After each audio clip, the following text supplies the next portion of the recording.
ఒకవైపు జగన్మోహన్ రెడ్డి, ఇంకోవైపు ముగ్గురు కలిశారు. 1:2 జనరల్గా ముగ్గురు కలిస్తే ఐకమత్యమే మహాబలం అంటారు కదా. ఈ ముగ్గురు కలిస్తే జగన్మోహన్ రెడ్డి కొట్టలేరంటారా? మన ఈ మధ్య ఎవరు అన్నారు అదే అవుతుంది. 3 సున్నాలు కలిస్తే ఇంకో 0 అవుతుంది, అంతకుమించి ఏం కాదు. ఇక్కడ తెలుగుదేశం పార్టీ గత ఎన్నికల్లో 40% ఓట్లు వచ్చినాయి, పవన్ కళ్యాణ్కి 6% ఓట్లు వచ్చినాయి. సరే బీజేపీకి సరే 1% లోపు వచ్చినాయి అనుకోండి, 0.6% సంథింగ్ వచ్చినాయి. ఇప్పుడు ముగ్గురు కలవటం ద్వారా మిమ్మల్ని అధిగమించి వాళ్ళు ఎందుకు రాలేదు? 5 ఇయర్స్లో రజనీకాంత్ గారు లాస్ట్ 5 ఇయర్స్లో ఏమైందంటే ఒక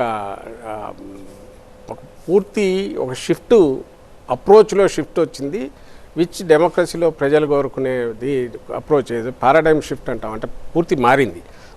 ఇలా ఉండాలని ఏదైతే చూపించామో పొలిటికల్ పార్టీ అని మేము ఫీల్ అయ్యేది, అది సక్సెస్ఫుల్గా ప్రజల్లోకి వెళ్ళింది.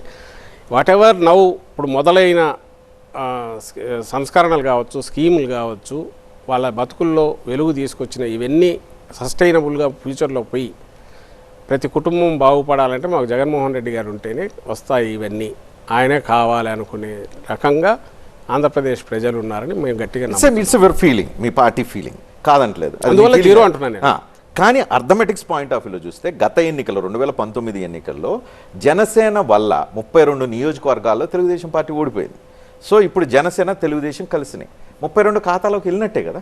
అరిథమెటిక్స్ పనిచేయవు కదా. ఇంతవరకు నాకు తెలిసి మన ఇండియన్ ఎలక్షన్ దీంట్లో అరిథమెటిక్స్ ఎప్పుడూ పనిచేయాల, కొంతవరకు ఉంటుంది. బట్ ఇప్పుడు మీరు తీసుకోండి, మన పవన్ కళ్యాణ్ గారి ఓట్ బ్యాంక్ అంటారు, కాపులు మెయిన్ అంటారు. మాకు రావట్లేదా? వస్తున్నాయా? బ్రహ్మాండంగా వస్తున్నాయి. మీరు కాపులకు ప్రత్యామ్నాయంగా మీరు అక్కడ బీసీలని ఎంకరేజ్ చేస్తూ ఉన్నారు, కలుపుకుంటున్నాం. This is inclusiveness. చంద్రబాబు లాగా ఫూలిష్గా ఆయన లాగా ఒక క్యాస్ట్ దీన్ని పెట్టుకొని అగైనెస్ట్ దట్ పోలరైజ్ చేసుకునే దాంట్లో ఆయన చేసుకునేదే తప్ప జనం చేయలే.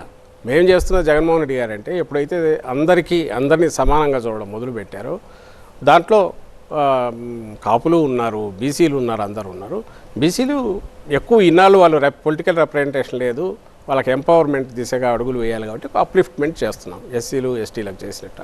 అట్ ది సేమ్ టైం కాపులకు ఇవ్వాల్సిన రిప్రజెంటేషన్ మీరు క్యాబినెట్ నుంచి కింద దేంట్లో చూసినా, పార్టీలో చూసినా, లీడర్షిప్లో చూసినా వాళ్ళు ఉన్నారు, మిగిలిన అందరూ ఉన్నారు.